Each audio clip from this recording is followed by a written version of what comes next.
गौतम बुद्ध विमानस्थल निर्माणमा 13 अर्ब भन्दा बढीको भ्रष्टाचार भएको आरोपसहित योगेश भट्टराई लगायत विरुद्ध उजुरी परेको छ। सार्वजनिक लेखा समिति भैरहवा स्थित गौतम बुद्ध अन्तर्राष्ट्रिय विमानस्थलको निर्माणमा अनियमितता र भ्रष्टाचार भएको भन्दै उजुरी परेको हो। उजुरीमा करिब 13 अर्ब रुपियाँ बराबरको भ्रष्टाचार भएको दावी गरिएको छ। भैरहवाका नागरिकले दिएको उजुरीमा जग्गा मुआब्जादेखि लिएर अन्तर्राष्ट्रिय स्तरको उपकरण खरिदसम्मका गतिविधिमा ठूलो स्तरको घोटाला भएको आरोप लगाइएको छ। उजुरीमा नेपाल नागरिक उड्डयन प्राधिकरणका वर्तमान महानिर्देशक प्रदीप अधिकारी, आयोजना प्रमुख प्रवेश अधिकारी, लेखापाल प्रदीप कुमार शाह लगायत कर्मचारीहरूमाथि मिलोमतो राज्यलाई गरी ठगी गर्ने कार्यमा संलग्न भएको दावी गरिएको छ। उजुरी अनुसार सरकारी दर रेट भन्दा 100 गुणा महँगो मूल्यमा मुआब्जा वितरण गरिएको थियो। कतिपय अवस्थामा सडक नजोडिएको जमिनलाई पनि सडकसँग जोडिएको दरमा मुआब्जा दिएको उजुरीमा दावी गरिएको छ।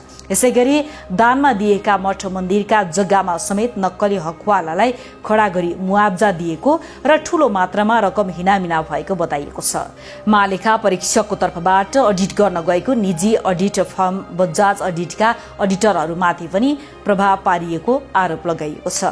प्रारम्भिक अडिट प्रतिवेदनमा 57 करोड रुपियाँ भन्दा बढी अनियमितता देखाइए पनि प्राधिकरणहरूका अधिकारीहरूले 2 करोड रुपियाँ घुस दिएर प्रतिवेदनलाई कमजोर बनाएको उजुरीमा उल्लेख गरिएको छ। 1 अर्ब रुपियाँ भन्दा बढीको लागतमा खरिद गरिएको उपकरणले काम नगरेको, भारततर्फ सिग्नल दिएको र उपकरण नै प्रयोगविहीन भएको उल्लेख छ। उपकरण खरिदमा करिब 35 करोड रुपियाँको भ्रष्टाचार भएको आशंका उजुरीमा गरिएको छ।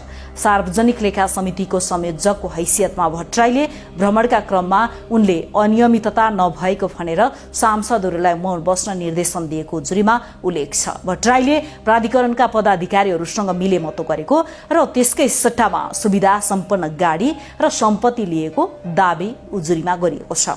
स्थानीय नागरिकहरूले सार्वजनिक लेखा समितिलाई पुनः स्थलगत निरीक्षण गरी निष्पक्ष र अनुसन्धान गर्न माग गरेका छन्।